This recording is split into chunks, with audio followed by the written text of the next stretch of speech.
GDP 국내 총생산은 한 나라에서 일정 기간 동안 생산된 모든 최종 재화와 서비스의 시장 가치를 합한 것입니다.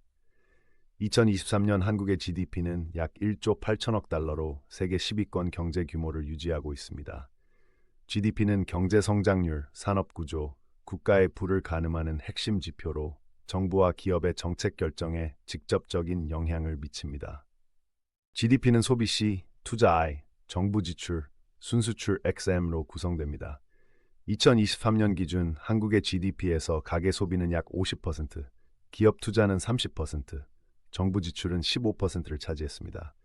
특히 수출 의존도가 높은 한국 경제에선 순수출이 GDP 성장에 중요한 변수로 작용하며 반도체와 자동차 수출이 큰 비중을 차지하고 있습니다. GDP 성장률이 1%포인트 하락할 때마다 실업률은 0.5% 증가하는 것으로 분석됩니다. 2008년 금융위기 당시 한국의 GDP는 -5.1%까지 떨어졌으며 이에 따라 실업률이 2배 이상 증가하는 등 사회적 충격이 컸습니다.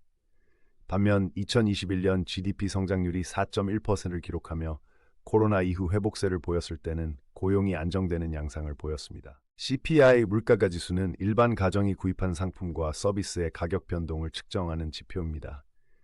2023년 한국의 CPI는 전년 대비 3.6% 상승했으며 특히 농산물 7.2%과 유류품 5.8% 가격이 크게 올랐습니다.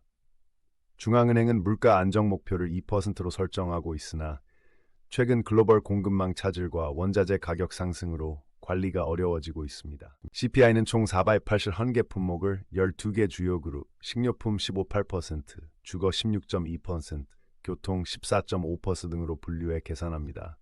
각 품목에는 소비 지출 비중에 따라 가중치가 부여되며 2023년 기준 세금와 휘발유 1.15%가 가장 큰 영향을 미쳤습니다.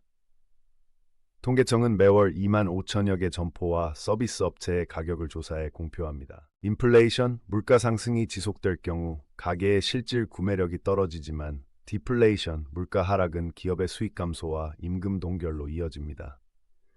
2022년 한국은 24년 만에 최고치 5.1%의 인플레이션을 기록했으며 이에 따라 1인당 월평균 실질소득이 2.3% 감소했습니다.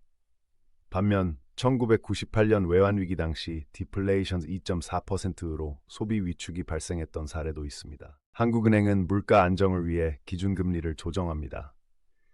2022년부터 2023년까지 한국은행은 인플레이션 억제를 위해 기준금리를 1.25%에서 3.5%로 10차례 인상했습니다.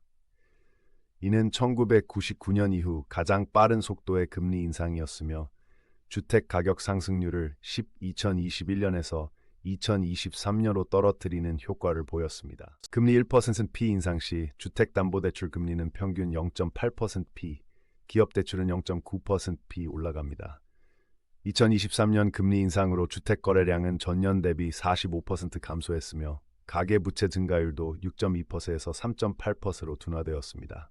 반면 예금금리 상승 1.3.5%에 따라 저축은행 예금 잔액이 21조 원 증가하는 등 금융자산 이동이 활발해졌습니다. GDP 성장이 가속화되면 2021년 4.1% 후 소비 증가로 CPI가 3.6%하고 이에 중앙은행은 금리를 인상 1.5%, 3.5% 합니다. 반면 2020년 GDP 0.9% 시 물가는 0.5% 상승에 그치며 금리 인하 1.5% 등 0.5%가 이루어졌습니다. 이처럼 세 지표는 서로 연동되어 있어 경제정책 수립 시 종합적 고려가 필요합니다. 경제지표는 개인의 재무 결정에 유용한 정보를 제공합니다. 예를 들어 CPI 상승률이 예금 금리보다 높을 때 2023년 CPI 3.6% vs 예금 금리 3.5%는 실질 수익률이 마이너스가 되므로 주식이나 부동산 등 다른 투자 방식을 고려해야 합니다. 또한 금리 인상기에 대출을 줄이고 GDP 성장률이 높을 때는 주식 투자를 늘리는 등 지표를 활용한 전략이 필요합니다.